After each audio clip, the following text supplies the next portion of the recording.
If you or anyone you know could be in danger of harming themselves, please dial 988 for the Suicide and Crisis Hotline. Thank you. Hello, friends, and welcome to the Lathan Minich Show. I am your host, Lathan M.S. Minich. Thank you so much for joining me on the inaugural episode of my new podcast. This is episode 1, titled Porn and Suicide. These are two topics I am terrified to talk about, which to me means it's something I need to talk about, both for my sake as well as anyone else out there who can benefit from this discussion. Before I get started, I'd like to give out my contact info. The YouTube channel is youtube.com/@LathanMinich. Social media channels, X, formerly known as Twitter, Instagram, @LathanMinich, Facebook.com/LathanMinich.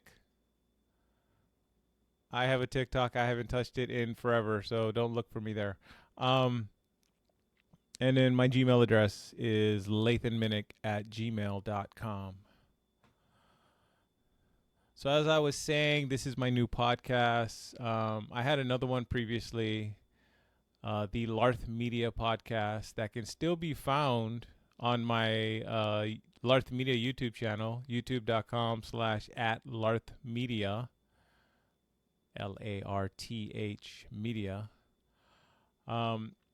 Starting that podcast was a big challenge to overcome for me. Not just putting myself out there, but also talking about a sensitive topic for me, which is mental illness. Ultimately, for whatever reason, I just didn't stick with it. So I've decided to launch a new show with just my name. And my name is Lathan Minich. I want to be comfortable with celebrating my name and not, like a company name or a media name like Larth Media. That was then.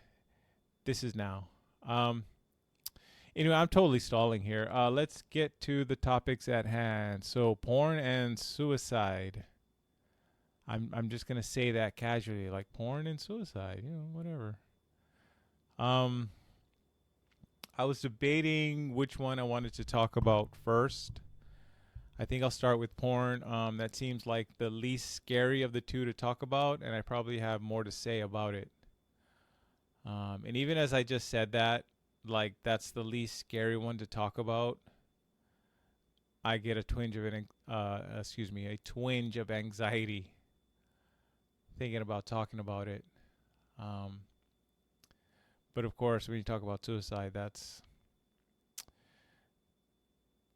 a much bigger problem if someone actually goes ahead and does that to themselves. But we're not there yet. Let's just start off with segment number 1, porn. I can't believe I'm doing this. I'm doing this. Okay, you're doing this, Lathan. Okay. Excuse me. I'm not here to condemn porn. I'm certainly not here to defend it. I just want to tell my story of how I got into it and the impact it has had on my life. I was exposed to pornography at a very young age. When I say exposed, I don't mean like someone showed it to me or anything like that. I mean, I was just looking around where I wasn't supposed to, and I found someone's stash. I don't think I was any older than like 10 or so I was really young. I don't remember anything about the experience of watching it other than the title of the quote-unquote movie and the theme song, which makes me chuckle, but I'm not going to repeat it here. And that was just like, that happened, that was like a more or less one-time thing. I was a kid. I think I barely understood what I was looking at.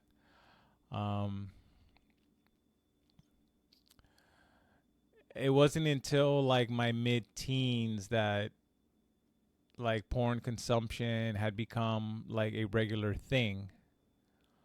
I was horny and curious, as most young men are. I used to order adult movie catalogs under fake names back then. The funniest thing about that is, like, I mean, my name is Lathan Minich, and some of the fake names I gave was like Layton Minlot, or I would just change like one letter or two letters. I'm actually fooling somebody, but it's not like they even asked for like any kind of identification. It was all through the mail, so I mean that's how I got basically just catalogs, not even movies, just catalogs of movies that one could order, which of course had, you know, adult images on them. Once I was 18, though, that was it. I was legal. Uh, I used to pedal my bike up the hill 5 miles, go to the video store to rent some movies. Back when there was video stores, it's not really a thing anymore. Definitely not rental stores. But once the internet arrived, I mean that changed everything, right? In a lot of ways. Um, the anonymity of being able to download porn online took away all the shame and awkwardness associated with having to physically go to a place to buy or rent it. Of course, in the early days of the internet, we didn't have the kind of data speeds that people take for granted today. So it's like, depending on what kind of connection you got, it might take you a little while to download like a big movie nowadays. Back then, it took a long time to download a picture. A sexually graphic picture. Yeah, I said it.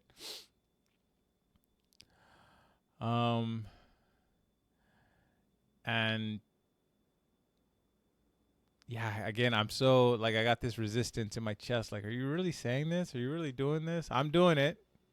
We'll see if I actually put it out. I'm gonna put it out. Let's soldier forward. Like, then come on, you can do this.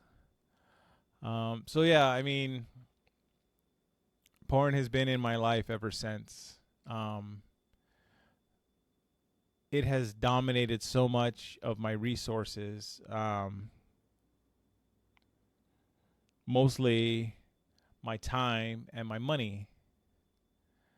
That is not even counting the what psychological effects that it probably has had on me over the years and until this day, decades later. Like I said, I'm not here to condemn or to condone, just to tell my story and how I feel it has affected me. I don't know if anyone's familiar with Dr. Huberman.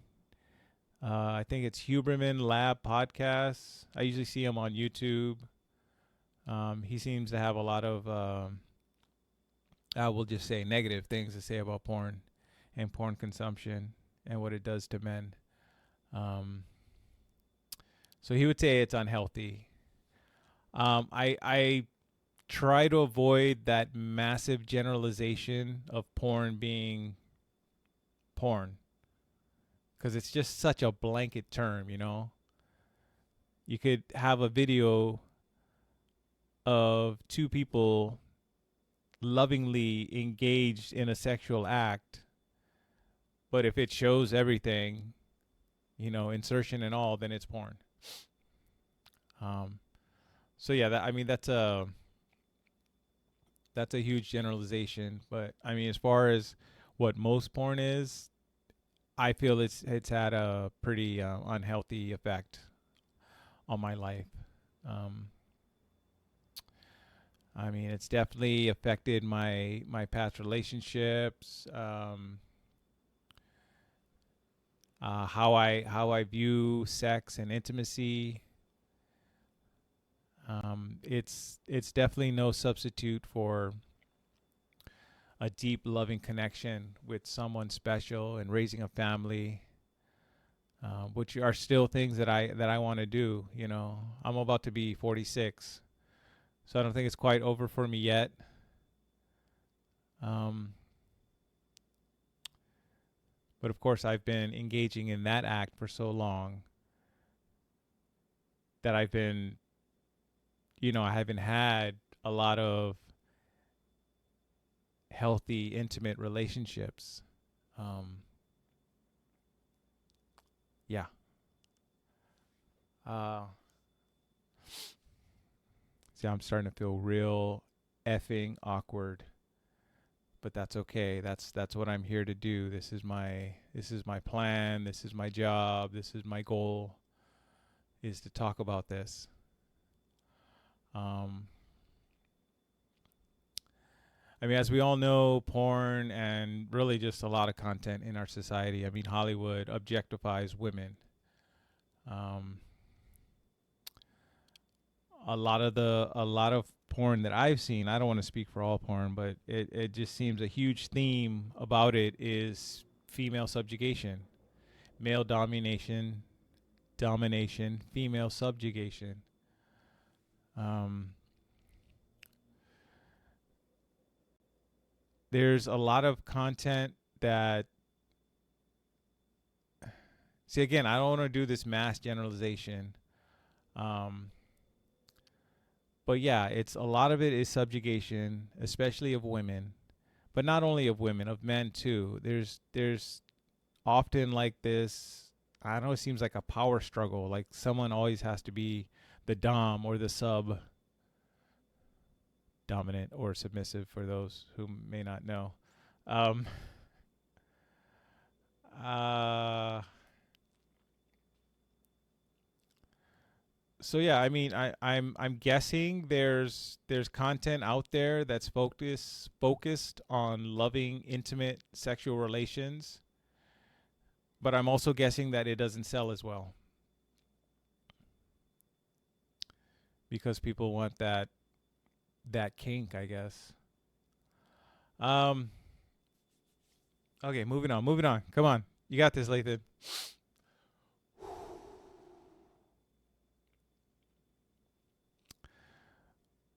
So, am I a porn addict? Um, I haven't gone like too much into detail about how much I consume. I've talked about how long it's been part of my life, but I mean, for most people, if they knew how much I've consumed in the past and am consuming currently less, a lot less recently, as I'm focused on other things. But anyway, I think most would say so. They would call me an addict. I'm inclined to agree. That's something I kind of accepted like years ago. I have a therapist, my psychiatric nurse practitioner, Wailua Brandman. He's never used that word before. He's never used that term, addict, for anything. Porn addict. Well, I used to be a weed addict. I guess I'm a recovering weed addict. Weed addict, but I haven't smoked in over 2 years. But what I've learned working with him is that it's usually not about whatever substance or activity that one is addicted to. It's about the pain or trauma that the addict is suffering that is driving them to the addicted behavior. So, I mean, for myself, and not without going too much into my personal business, especially my family, but I mean, my dad, I have no problems talking about him because I don't know where the F he is. And he took off at a very young age for me. So that's just an example of some kind of trauma or vacancy in my life that I'm trying to fill with, porn or whatever it was. It used to be, sugar, junk food. Gotten way away from that. But the point was, yeah, that the addiction is usually not about the addiction itself. It's about whatever is driving you to that addiction.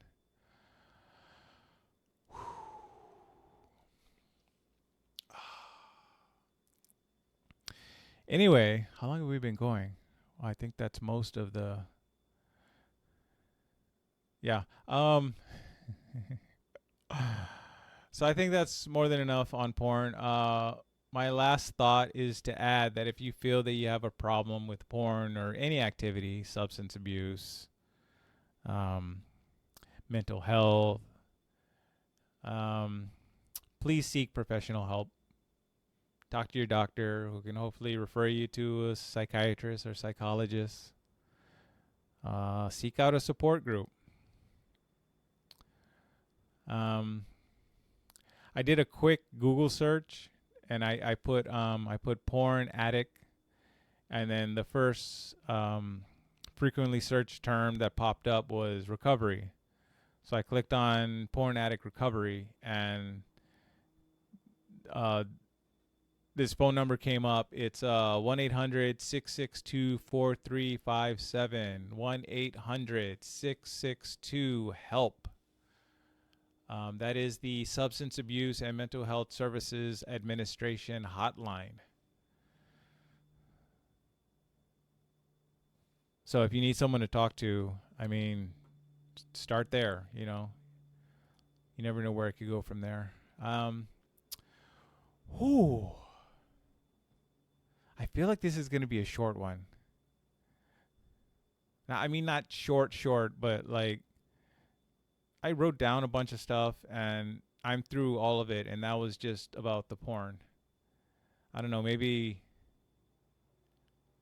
when I did the podcast before, see, I'm going to start babbling now. Oh, I just hit my mic boom arm. Don't do that. When I did the podcast before, I would have like little talking points and I would just ramp off of those. But based on the subject material that I'm recording right now, I had to write it out and kind of think it through, and I'm still, pardon my, see, I'm going to avoid swearing. I'm still effing terrified of putting this out, but I'm going to put it out. Anyway, the point of all that was that, yeah, I don't know how long this episode is going to be. Maybe when I get done with the porn and the suicide, I'll vamp a little bit more about podcasts, present and past. So anyway, segment number 2, suicide.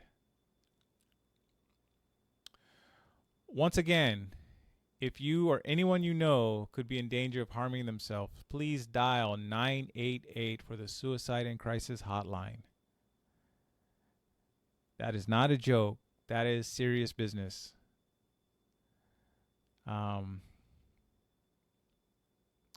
I've never known anyone personally who ended their life.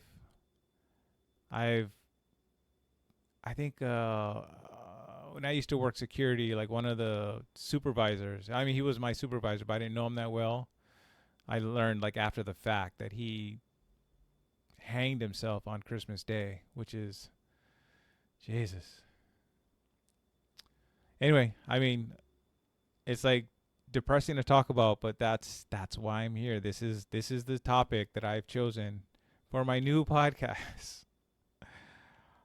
Again, because I'm so afraid to talk about it, which tells me that it's something I need to talk about.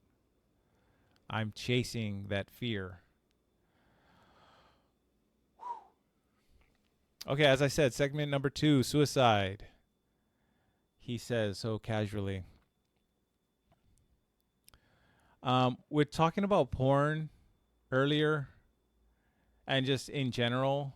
I even talking to my therapist about it.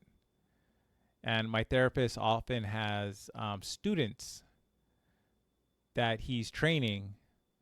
So not only do I have my therapist who I'm talking to, who I've seen Wailua for like 5 years now. So, the comfort level is there. But then you have someone new coming in who's usually only there for a few months at most. And I'm talking about this stuff in front of that person too. So when I talk about this stuff, well, specifically porn, I feel a lot of shame and anxiety about who might hear this. People I know, people I don't know, people I work with, people I work for, But But it is what it is. As like I said, as much as this is scaring me right now, this is telling me that this is a hurdle that I need to overcome. Um, the treasure is in the cave behind the scary dragon or something. I read a saying somewhere. But anyway, yeah, I feel a lot of shame and anxiety talking about this stuff. When it comes to talking about suicide, and I don't even know if this makes sense, but the feeling is guilt. I feel guilty. I feel guilty that I'm going to freak out or scare someone that knows me, hearing me talk about this, thinking like, oh, Lathan's thinking about hurting himself. And if they feel that way, that means they care about me. So why should I feel guilty about that? But again, that just becomes that's my, for lack of a better term, natural reaction to this kind of content, this kind of subject matter, if you will.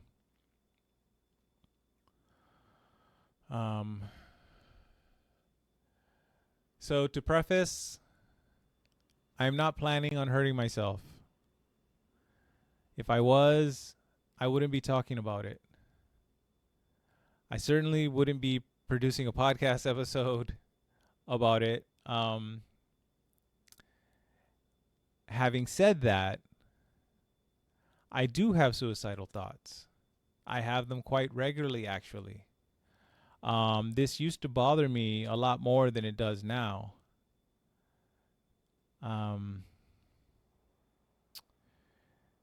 Every week when I meet with my therapist, the previously mentioned Wailoa Brandman, one of the routine questions he asks me is about suicidal thoughts. And it's usually on a scale of 1 to 10. And nearly every week is yes, I've had thoughts. So that means every week I've had suicidal thoughts. And again, I'm getting that feeling like someone's going to hear this and they're going to freak out and they're going to be scared. Like I would have been scared a few years ago when I heard someone talk about this. But I've come to accept that these are just thoughts. There's no plan. There's no intention. It's just thoughts. And I'll get into where the thoughts come from in a little bit here.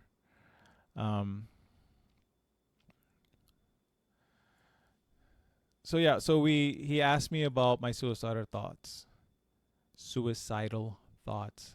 Geez, how many times can I put that word in the podcast? That's gotta trigger some kind of red flag or something for some algorithm. So when we rate my suicidal thoughts, we rate them from 1 to 10. I'm usually in the 2 to 4 range, depending how I'm feeling that week. If it gets to be 5 and above, which I'm pretty sure has only happened like maybe once or twice, then Wailua gets concerned.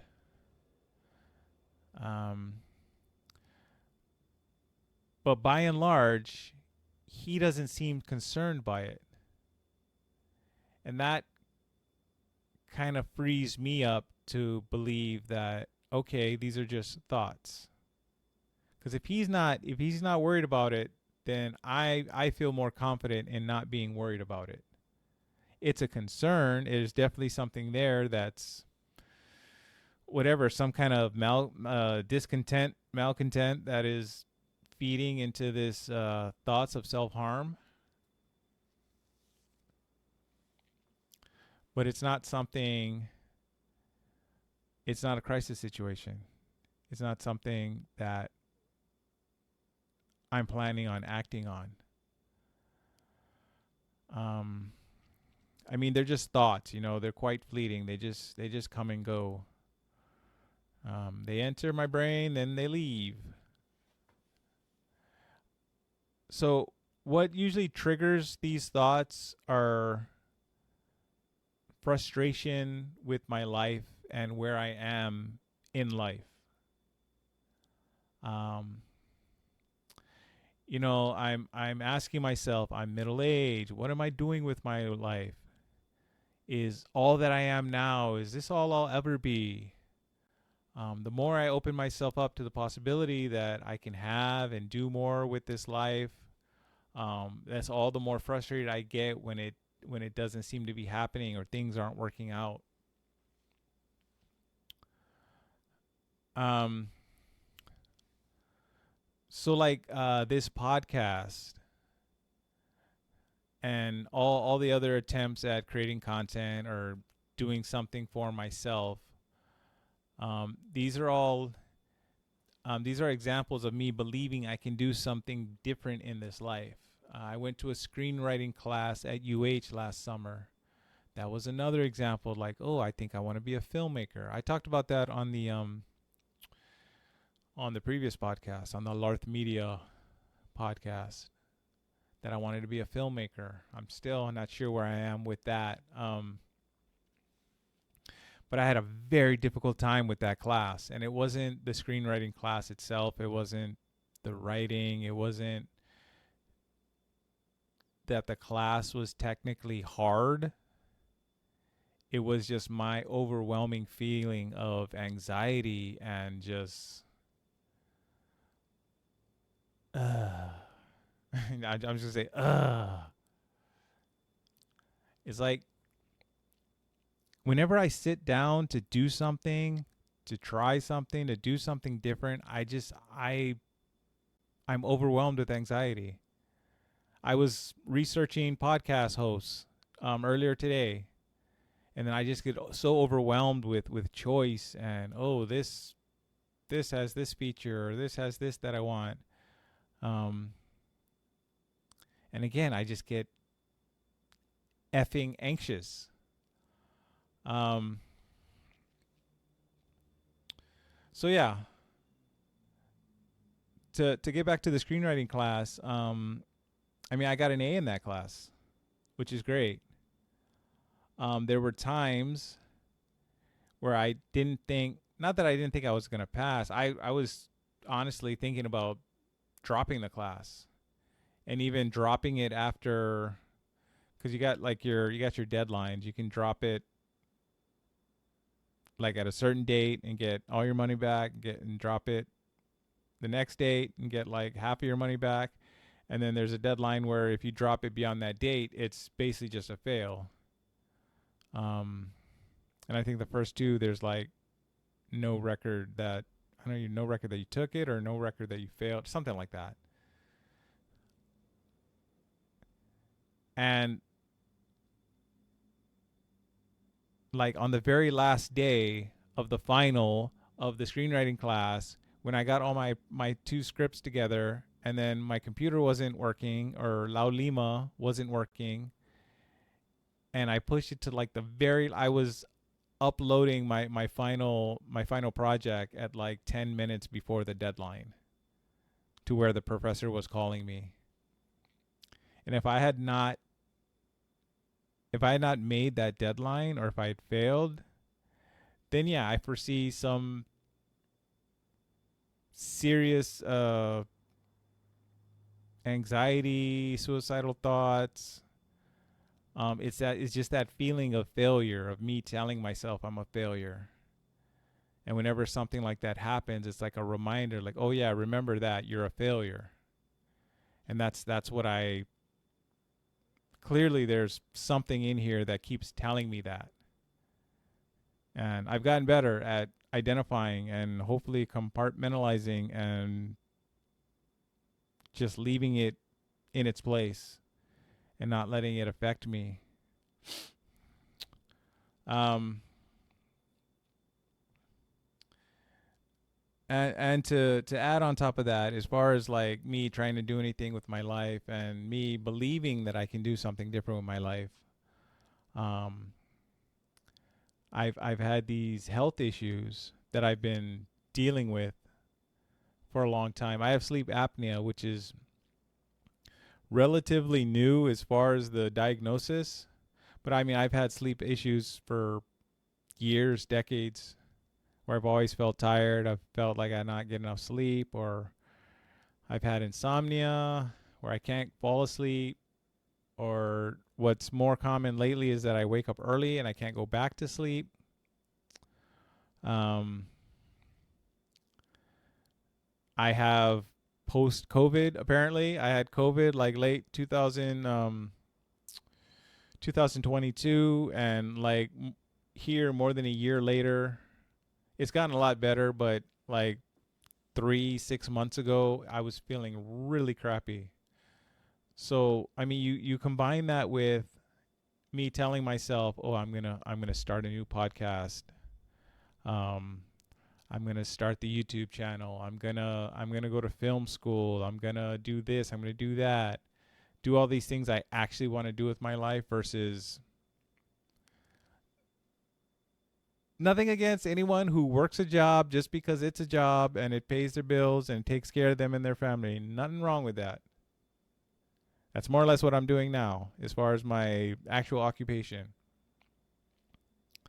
But I just foresee like me doing something that I want to do as a living, as opposed to doing like, oh, I could do that and that's good enough. But I want to do something that's uniquely me. Anyway, I'm babbling about that. The point is,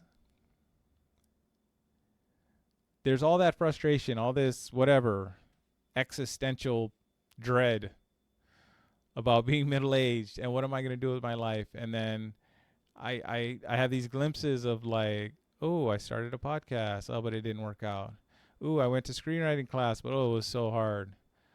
And then I think about that's what I think about when like I can't sleep well, or I'm sick again, or I'm tired, I don't have the energy to be functional, let alone um I barely have enough energy to survive, let alone thrive. And those are the times, those are the moments when I have those thoughts of self-harm. I'm going to try to avoid using the S word because I've said it enough during this episode. But when I have those thoughts and I'm feeling hopeless, I have to remind myself that I'm still here. I still have hope. The life that I want and deserve is still on the horizon for me. I remind myself how far I've come with my mental health work, all the weight I've lost recently. I've lost over 70 pounds over the past year or so. I was down 82 pounds at one point. If you check my YouTube link, anyway, do that later. It's up on my YouTube and on my social media, on my Facebook and my Instagram, about all the weight that I lost. And I think about how much I've grown in these past few years. I had a very difficult 2018, well, second half of 2018 and 2019, and maybe I'll get into that a little bit on a future episode. But it was a huge turning point for me, and I have to remind myself how much I've changed and grown since then. And I think that's a big one for a lot of people, is that, you know, whenever you're feeling down or hopeless, just try thinking about the positive things in life. It's so easy to focus on the negative. I think that's just our nature as human beings. Every day is a new day. Every moment is a new moment. We are all just one small decision away from making drastic changes in our lives. Sorry, kind of went on a little rant there. But the point is that it's not over till it's over. And I mean, if you take that final step and you commit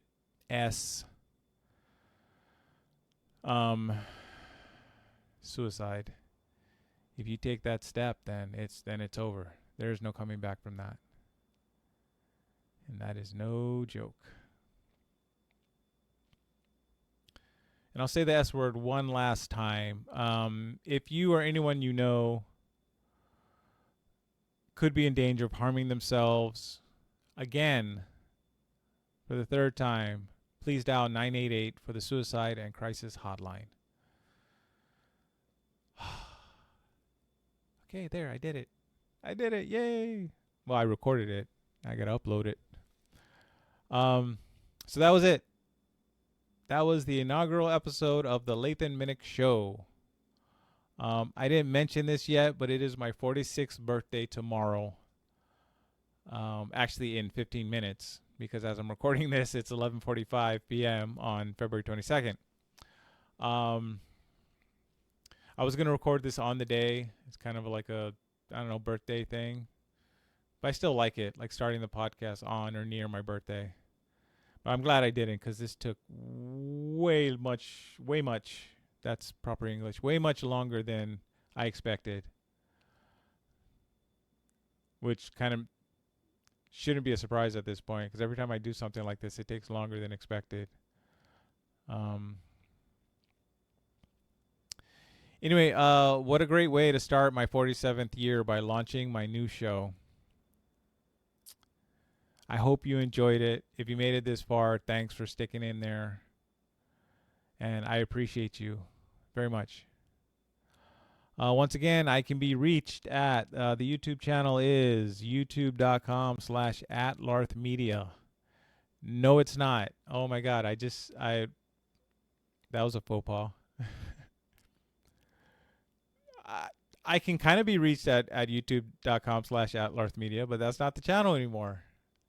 The new channel, the current channel is youtube.com/@Lathan Minich. LATHANMINICH. All the social media outlets, Instagram, X, formerly known as Twitter. That's still freaking weird. At Lathan Minich. And my Gmail address is lathanminich@gmail.com. Thank you so much for sticking in if you made it this far. If you need help, ask for help. Please. And that's it for me. Mahalo.